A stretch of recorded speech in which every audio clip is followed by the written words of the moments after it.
The killer phrase was at the end when Kimmel said, "You just don't realize it."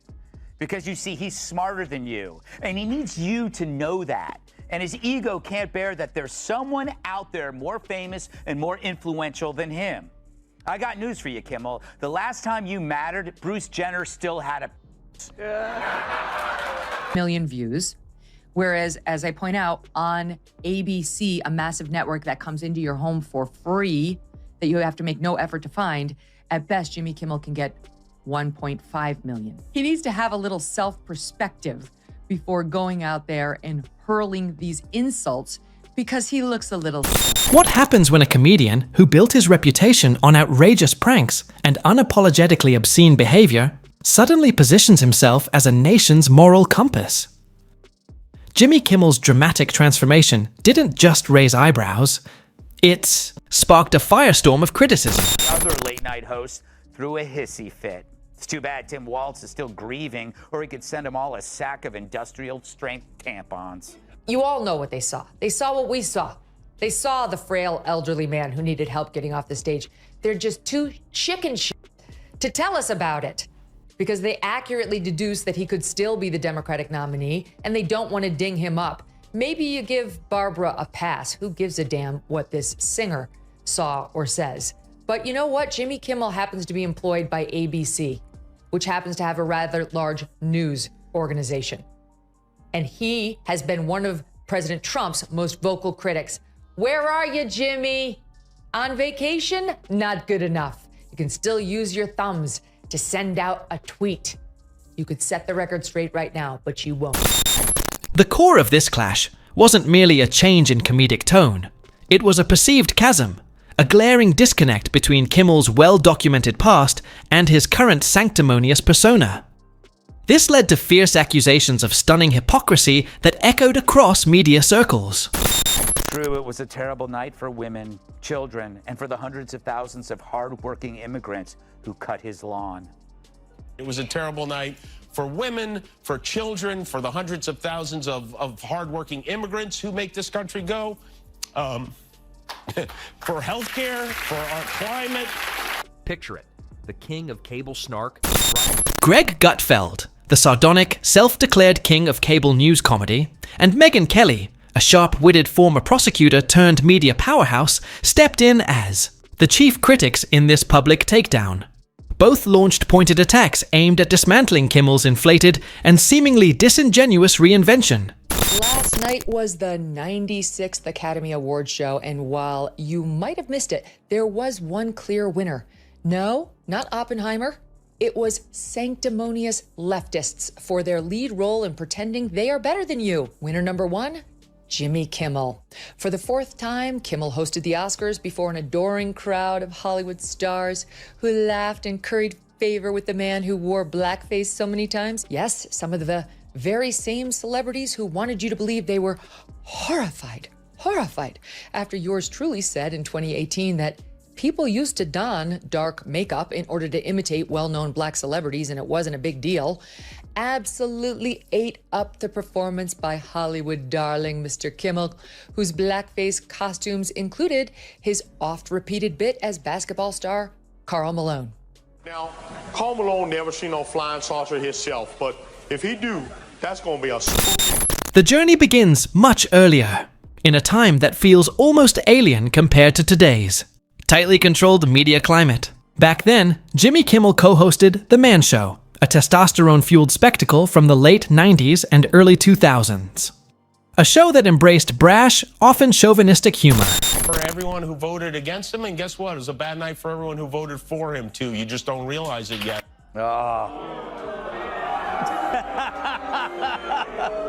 You know what? If I ever cry on TV, it'll be because Maroon 5 put out a new song.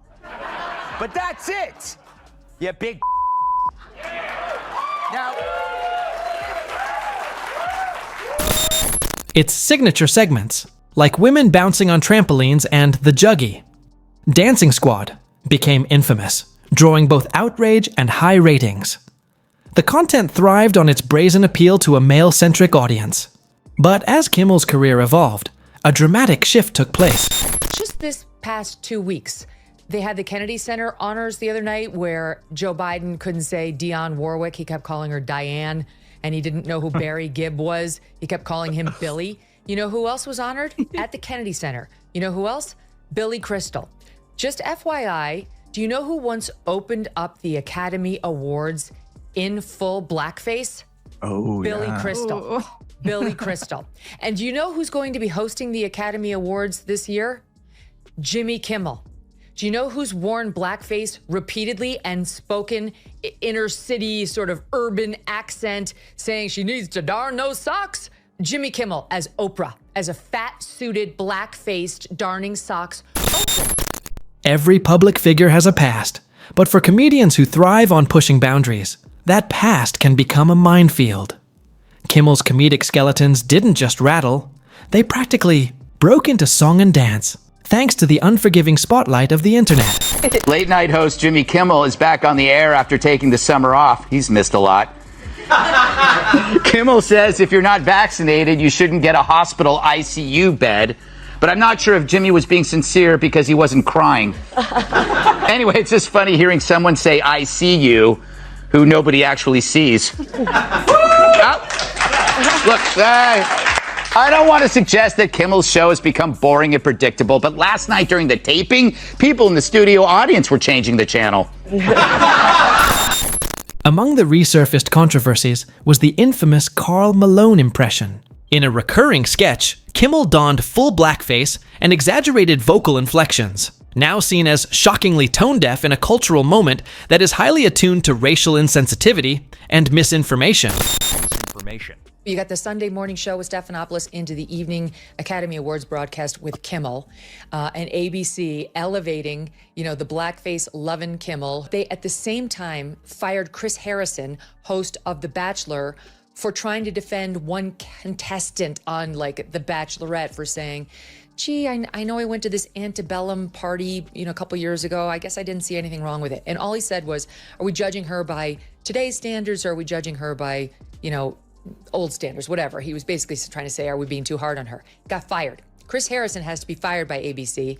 I don't know why, because he's not a committed leftist, because he's not out there more saying all the terrible things about Republicans that Jimmy Kimmel says. So this is them saying, we get it. We're an ally, right?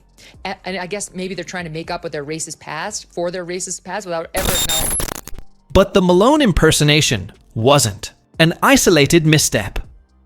Kimmel also portrayed Oprah Winfrey in a similarly cringeworthy sketch. Again, he used dark makeup and an exaggerated costume to deliver a caricature that's now widely viewed as offensive and steeped in harmful stereotypes, giving his critics even more ammunition. These weren't forgotten relics. They were glaring exhibits. Jimmy's career peaked with busty girls on trampolines. Now the only boob we see is him. He once co-hosted The Man Show. Now he's sobbing like he just watched Steel Magnolias 3 days into his menstrual cycle. Greg Gutfeld dove into this storm of controversy, carving out a unique niche as an unlikely late-night powerhouse. His Fox News show gained traction through edgy, right-leaning monologues that began to rival the traditional late-night heavyweights. Now, I will tell you, he's not the worst. The Daily Show has the worst ratings. They only have 366,000 people watching that show. During the Jon Stewart years, it was over 2 million. Now it's down to 300,000. Seth Meyers, absolutely dreadful. He doesn't even have 1 million, 778,000. I mean, for network television, this is, you don't have to pay for it. It's there when you turn on your TV, you plug it in. That's a dreadful number. Greg Gutfeld on cable, which you do have to pay for, it has more than double the numbers of Seth Meyers. Jimmy Kimmel, 1.5 million averaging, also equally horrible.